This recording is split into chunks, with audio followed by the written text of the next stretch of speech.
परमेश्वर की ओर करेंगे। आज विशेष हम उस महान जीवते परमेश्वर का धन्यवाद करते हैं बेटी अंजलि के लिए, जिसको परमेश्वर ने अपने अनुग्रह से आज आशीष किया कि आज इसका बर्थडे है। बर्थडे के अंदर में हम एक विशेष बात क्या देखते हैं कि केक होता है और केक के ऊपर में कैंडल रखी जाती है और कैंडल को क्या किया जाता है, जलाया जाता है। कैंडल जलाने का प्रेरित आज हम देखते हैं कि कैंडल को क्यों जलाया जाता है, यानी कि रोशनी जो निकलती है, लाइट क्यों निकलती है, यानी कि ये साल आपके जीवन में हर साल आता रहे और आप हर साल प्रभु में केक काटें और कैंडल जले और उसका प्रकाशन बहुतों को पहुंचे। लेकिन मैं बाइबल से आज आपको समझाना चाहता हूं कि ये कैंडल कौन सी है। मैं आत्मिक कैंडल के बारे में बात करना चाहता हूं और यहां पर नीति वचन 6 अध्याय को निकाले आप लोग। पवित्र शास्त्र बाइबल में से पढ़ने के लिए नीति वचन की पुस्तक उसका 6 अध्याय और 23वें पद को अगर हम देखें तो आज एक बहुत महत्वपूर्ण बात सुलेमान के द्वारा कही जा रही है और यहाँ लिखा है, आज्ञा तो क्या है, दीपक है और शिक्षा ज्योति है और सिखाने वाले की डांट जीवन का मार्ग। हालेलुया। तो विशेष बात क्या कही है कि हम देखते हैं कि केक के ऊपर में क्या जलती है, एक कैंडल लगाई जाती है, फिर उसको जलाया जाता है, उससे प्रकाशन होता है। यानी कि ये इस चीज का प्रतीत होता है कि आपकी जिंदगी इस कैंडल के समान हमेशा क्या रहे, जलती रहे। यानी कि आपका जीवन खुदावंद यीशु मसीह में जैसे अब तक उसने आपको अच्छा रखा, स्वस्थ रखा, पूरे वर्ष तक भला चंगा रखा और आगे भी इसी प्रकार से आपके जीवन का दीपक यानी कि आपकी आयु इसी तरीके से परमेश्वर चाहता है बढ़ती चली जाए। लेकिन खुदावंद के लोगों, यहां पे सुलेमान, वचन में लिखा है कि सुलेमान एक ऐसा महान राजा हुआ जिसके विषय में पवित्र शास्त्र बाइबल हमें बतलाती है कि बहुत ही अधिक बुद्धिमान व्यक्ति हुआ। और ये बुद्धिमान राजा एक विशेष बात बतला रहा है और वो बता रहा है, हम चाहते हैं हर एक व्यक्ति अपनी जिंदगी के अंदर में एक लंबी आशीष देखना चाहता है। हालेलुया। सबके जीवन की तमन्ना क्या है कि वो लंबी आयु को देखे।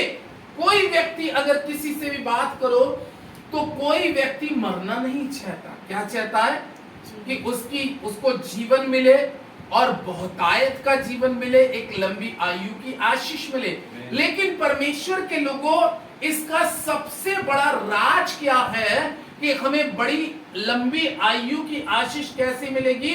वो कह रहा है, तू मेरी आज्ञा का क्या कर, पालन कर। आज्ञा को उसने क्या बताया? दीपक। यानी कि आज्ञा दीपक है।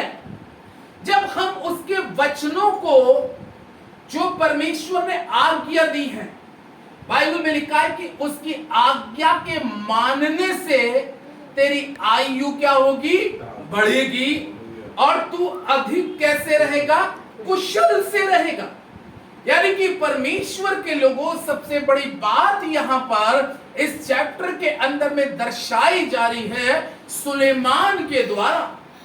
और सुलेमान वो महान राजा है कि जिसको बुद्धि के साथ में शोहरत भी बहुत ज्यादा मिली और बाइबल में लिखा है कि वो एक ऐसा राजा हुआ जिसकी चर्चा पूरे जहान के अंदर में फैल गई कि कोई ऐसा शख्स इज़राइल में पैदा हुआ है, कोई इज़राइल का एक ऐसा राजा हुआ है जिसका नाम सुलेमान है।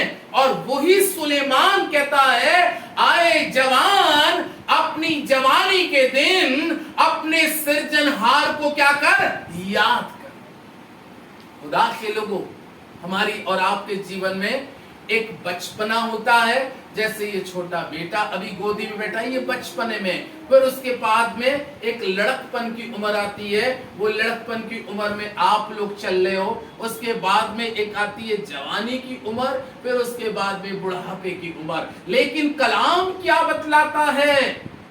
हम चाहे एक छोटे से बालक के समान हो। बाइबल में लिखा है कि शमूएल की पुस्तक कहती है कि उसको 3 बार आवाज आई, शमूएल शमूएल शमूएल।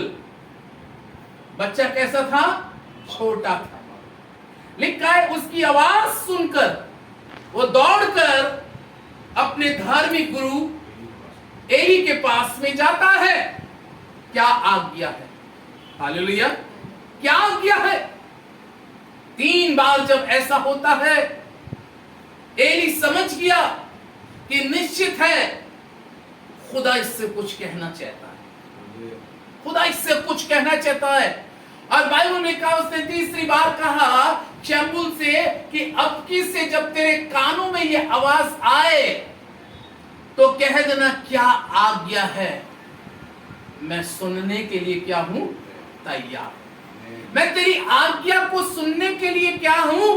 तैयार हूं। खुदा के लोगों, इसी प्रकार से परमेश्वर का ये वचन कहता है कि जब तक मैं और आप इस नियम को, इन वचनों को अपने जीवन में सुनकर इसको उतारते हैं और उसके अनुसार चलते हैं, तो उस मनुष्य का दीपक इस संसार में भी जलेगा और मृत्यु के पश्चाताप, कलाम कहता है, उसका सिंहासन के सामने भी दीपक क्या होता रहेगा? जलता रहेगा। यहां पर भी आप उम्र की दराजगी की एक लंबी ब्लेसिंग पाएंगे, एक लंबी आशीष पाएंगे। और इसके साथ साथ प्रभु के लोगों, ये दीपक आपका जलता हुआ परमेश्वर के सामने दिखाई देगा। हाँ, ये मेरा बेटा है, हाँ ये मेरी बेटी है, जिसने इस संसार के अंदर में मेरी आज्ञा का क्या किया? पालन किया। और आज्ञा दीपक है, आज्ञा दीपक है। अगर हम चाहते हैं कि हमारा ये दीपक रूटीन से कंटिन्यूशन में चलता रहे, तो मुझे और आपको भी लगातार परमेश्वर के भय में, उसकी अगुवाई में और उसके वचन के मुताबिक अपने जीवन को चलाने की जरूरत है। यकीन जाने आप ये दीपक को, चाहे आंधी आए, चाहे तूफान आए, चाहे कैसी परिस्थिति आए, लेकिन जिसके दीपक को खुदा ने जला रखा है, उसके दीपक को कोई बुझा नहीं सकता। जिसकी आयु को परमेश्वर ने दराज कर दिया, उसकी आयु को कोई घटा नहीं सकता। खुदा के लोगों, इसलिए मैं आपको इस वचन के द्वारा आज एप्रिशिएट करना चाहता हूं कि आप परमेश्वर के वचन की आज्ञा का पालन करें, क्योंकि आज्ञा क्या है? दीपक। आज्ञा दीपक है। इसी के विषय में कलाम में लिखा है, अगर भजन संहिता 18 अध्याय को आप देखेंगे तो यहाँ पे परमेश्वर का जीवित और पवित्र कलाम 18 भजन संहिता में और उसके 28वें पद में दाऊद इस प्रकार से कहता है, और यहाँ लिखा है, हाँ तू ही मेरे दीपक को जलाता है और मेरा परमेश्वर यहोवा मेरे अंधियारे को रोशनी। हाँ, तू ही मेरे दीपक को जलाता। कौन जलाता है? केक के ऊपर में कैंडल रखी जाती है, कौन जलाता है? परमेश्वर ने ये आशीष दी है। ये परमेश्वर की ब्लेसिंग है, क्योंकि वो दीपक यहां पर तो हो सकता है कि कोई पास्टर उसमें कैंडल में और माचिस की तीली लगा के उसमें आंच दे रहा हो, या परिवार की कोई माँ या भाई या बहन इस कैंडल को जला रहा हो, लेकिन सही मायने में वो कैंडल स्वर्ग में आपकी जल रही है, जिसके कारण इस पृथ्वी पर आपकी आयु क्या हो रही है? बढ़ रही है परमेश्वर के लोगों। और खुदावन उस जिंदगी को देखकर, उस जीवन को देखकर परमेश्वर बहुत खुश होता है कि जिसकी पृथ्वी पर आयु बढ़ रही हो और साथ ही साथ वो परमेश्वर की आज्ञा का क्या कर रहा हो? पालन कर रहा हो। उसका दीपक हमेशा जलता रहेगा, उसका दीपक हमेशा जलता रहेगा। और उसके दीपक को, यहाँ दाऊद यही तो कह रहा है, हाँ तू मेरे दीपक को क्या करता है, जलाता है। यानी कि जब तक परमेश्वर हमारे दीपक को ना जलाए और जब तक परमेश्वर हमको ना बढ़ाए तो हम अपने आप से कुछ भी नहीं कर सकते। हालेलुया। इसलिए परमेश्वर का कलाम में लिखा है वो मेरे अंधियारे को क्या करता है, दूर करता है। यानी कि बहुत सी चीजें हमारे जलते हुए दीपक को अंधियारा क्या करना चाहता है, बुझाना चाहता है। अंधियारा जो दर्शाया जाता है वो आधम को दर्शाया जाता है। अंधियारा जो दर्शाया जाता है वो पाप और गुनाह को दर्शाया जाता है। और ये पाप और गुनाह हमारी जिंदगी में चाहे वो छोटा हो या बड़ा हो, इसका प्रयास क्या रहता है कि मैं इसके अंदर में घुस जाऊं और इसके आत्मिक दीपक को क्या कर दूं, बुझा दूं। वो प्रयास करता है। लेकिन दाऊद इस चैप्टर में इस तरीके से कह रहा है कि अंधियारे ने तो मेरे लिए पूरी कोशिश करी, अंधेरे ने तो मेरे लिए कोशिश करी, मेरे शत्रु ने तो मेरे प्रति कोशिश करी। शाऊल मेरा शत्रु होकर मेरे जीवन के दीपक को बुझाने का क्या करता रहा, प्रयास करता रहा। मुझ पर उसने भाले भी चलाए, उसने फौज भी भेजी कि इसका दीपक किसी ना किसी तरीके से क्या हो जाए, बुझ जाए।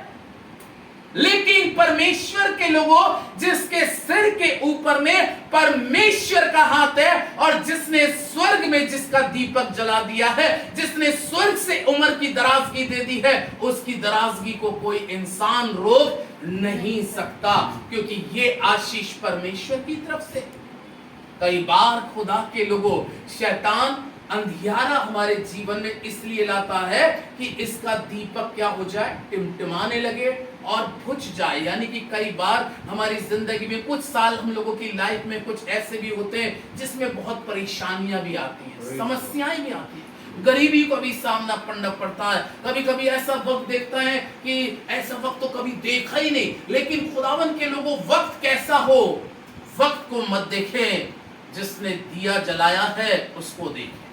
जिसने दीपक जलाया है आपकी जिंदगी के अंदर में, जिसने ये रोशनी देखी है, उसको आप देखिए। अगर आप उसको देखते हुए चलते रहेंगे, चलते रहेंगे, चलते रहेंगे, तो मैं आज आपको बताऊं कि आपका दीपक कभी नहीं बुझ सकता। आपका दीपक कभी नहीं बुझ सकता। आपका दीपक आज भी जल रहा है। दाऊद का बेशक शरीर के भाव से, अगर हम दाऊद की बात करें, शरीर के भाव से बेशक दाऊद अब इस पृथ्वी पर नहीं रहा, लेकिन आत्मा के भाव से बात करें, आज भी उसका दीपक स्वर्ग में क्या हो रहा है, जल रहा है। आज भी उसका दीपक कैसे जल रहा है, क्योंकि उसने, परमेश्वर का वचन कहता है, उसने एक वर परमेश्वर से मांगा था। और उसने एक वर क्या परमेश्वर से मांगा कि मैं जीवन भर तेरी स्तुति और महिमा करता रहूं। बाइबल में लिखा है कि ये बात परमेश्वर को भा गई, ये बात परमेश्वर को अच्छी लग गई। बेशक शरीर में दाऊद आज नहीं है, लेकिन आज भी वो आत्मा में परमेश्वर की सिताइश कर रहा है। वो आज भी परमेश्वर की सिताइश कर रहा है। आज पतरस शरीर में नहीं है, लेकिन आज भी वो आत्मा में परमेश्वर की स्तुति करते हैं। पौलुस आज शरीर में नहीं है, लेकिन ये वो जिंदगियां, मैंने उन शख्सियतों को आपके साथ में शेयर किया कि जो इस पृथ्वी पर रहते हुए परमेश्वर के साथ चली, और वो चलते चलते जब वो संसार से कूच करी, उनका दिया आज भी जल रहा है। उनका दीपक आज भी कोई बुझा नहीं पाया। हालात, परिस्थितियां कैसी रही, सिचुएशन कैसी रही, लेकिन जिसके दीपक को परमेश्वर जला दे, उसके दीपक को कोई बुझा नहीं सकता। दाऊद का आज भी आत्मा के भाव से दीपक जल रहा है, उसके दीपक को कोई बुझा नहीं सकता। एक आयत और पढ़ेंगे वचन को पूरा करने के लिए, और उसको देखने के लिए लूका की इंजील निकालेंगे। और लूका की इंजील में परमेश्वर का जीवित और पवित्र कलाम इस प्रकार से 12 अध्याय के 35वें पद में इस प्रकार से लिखा है। लूका 12 के 35 में लिखा है, तुम्हारी कमरे बंदी रहे और तुम्हारे दिए जलते रहे। आमीन। कितनी अच्छी बात, ये परमेश्वर मसीह कह रहे हैं। यानी कि यीशु मसीह की क्या इच्छा है, अभी आपने यीशु मसीह की क्या इच्छा है कि तुम्हारे दिए क्या रहे, जलते रहे, यानी कि तुम्हारी कैंडल की रोशनी इस पृथ्वी पर भी जलती रहे और स्वर्ग में भी जय जयकार इस रोशनी की होती रहे। इसलिए प्रभु यीशु मसीह यहाँ पर बता रहे हैं कि उन्होंने कहा, उदाहरण देके कहा, तुम्हारी कमरे बंदी रहे। कई बार इंसान के साथ में कुछ प्रॉब्लम, समस्याएं जब ज्यादा बढ़ जाती हैं तो वो कैसे हो जाते हैं, ढीले हो जाते हैं, कमजोर हो जाते हैं। मैं शारीरिक कमर के भी बारे में बात करूंगा, उससे लोग कमजोर हो जाते हैं। और कई बार जब इंसान के जीवन में मायूसी आती है तो आत्मा भी क्या होने लगती है, कमजोर होने लगती है। लेकिन प्रभु यीशु मसीह ऐसी सारी सिचुएशनों में और ऐसी सारी परिस्थितियों में और ऐसे सारे हालातों में भी चाहता है कि तुम्हारे दिए क्या रहे, जलते रहे, तुम्हारे दिए बुझे ना। कैसा भी समय क्यों ना आए, कैसा ही वक्त क्यों ना आए, लेकिन परमेश्वर का जीवित और पवित्र और सामर्थी वचन हमें आज इस कलाम के द्वारा बता रहा है कि यीशु मसीह की खुद हार्दिक इच्छा है कि तुम्हारे दिए क्या रहें, जलते रहे। अगर तुम्हारे दिए जलते रहेंगे तो तुम स्वर्ग के राज्य के भी क्या होगे, वारिस होगे।